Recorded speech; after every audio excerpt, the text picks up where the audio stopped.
Welcome back, I'm the Watch King. On this video, we are exploring a whole watch collection versus one Rolex. So without further ado, let's hop straight Jumping right into it, we have three incredible pieces on the table. The fourth one we'll get to in a second. We'll leave this puppy over here. So the first one is a Zodiac Seawolf. I just had a video. If you go back, it would be actually the second video back because there was an emergency video I made. But check these two. I compared these two, what one you would rather have. And now I'm adding this one, right? So I'm adding the LaCultra to the mix. So all three of these watches you can buy and technically save money before buying this one watch. How crazy is that? You can buy a Zodiac, Omega, and LaCultra. And why would you buy two of these? And we'll get to it in a second. So the first one's pretty standard. The Zodiac Seawolf. As I said, there's more information. Definitely go check out the other one. There's hacking, very high quality movement, high quality materials, the Bakelite bezel. So this watch is a very reasonable price, under $2,000. And the reason is exactly what you're seeing right now. It is not 38 or 40 millimeters. If it was, I think that this watch is a $10,000 watch, in my opinion. In my opinion, the market would be 10 grand on this watch if it was bigger. So that's the discount, right? If you have a slightly smaller wrist or you just like smaller watches. Listen, Winston Churchill had a 31 millimeter, I believe it was a 31 Movado. It's very similar to one I had in the shop, a triple calendar. So it's just your style, right? Don't say that feel what you want to wear, what you're comfortable with, of course, but it doesn't, you don't have to have a massive or a proportional watch for your wrist. You technically don't, right? You could do whatever you want. So jumping to the Omega, and we'll get to the reason why there's two gold, quote unquote, gold pieces. So the first thing about this watch is not gold. As you can see, it's capped. This would be the Datejust alternative, right?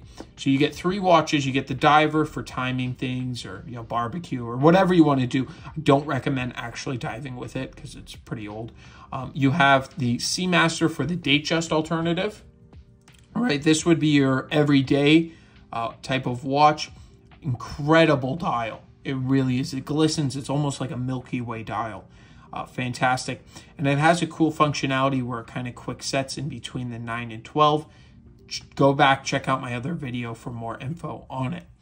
Now, the last piece would be your dressed up tuxedo type of watch, right? This would be your high end. Look at the coin edge of the bezel, the lugs. This is something you're technically not supposed to wear a watch with a tuxedo. It's something you're not supposed to do. But this is the type of watch you would wear with a tuxedo, right? People don't follow that rule. Automatic LaColte, extremely thin. I mean, they were making these extremely thin, high quality. I mean, use of material is the best in the world, gold in my opinion. And I think all collections that have a gold watch, personally, at least with my opinion, right? Gold is king. So all these watches we explored, definitely go check out the other video for these two when I compared them. So let's look at this watch. So what is this watch, right? So reference number 16013. Basically, translated to English, that means it has a quick set feature, which is checking the hour hand. It's at 6, so I can show you. First position, you go down and it switches like this. So it instantly changes. Huge game changer. Before the 1601 is a lot cheaper in the market to this day, but definitely a pain to change the date, right? If you have more than one watch, highly recommend getting a quick set Datejust. It will save you a lot of time. It is just an incredible watch. I don't know what else to say about it.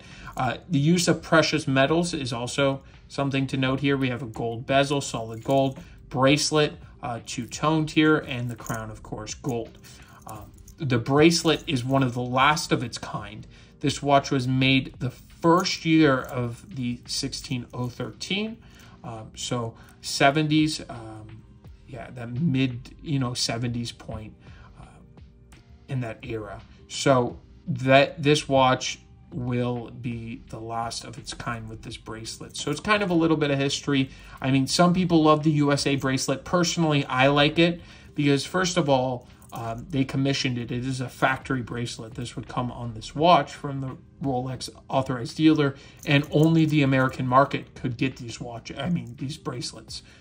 There was also oval links in South America, but it also says South America. This one he actually has on the watch. On the bracelet, excuse me.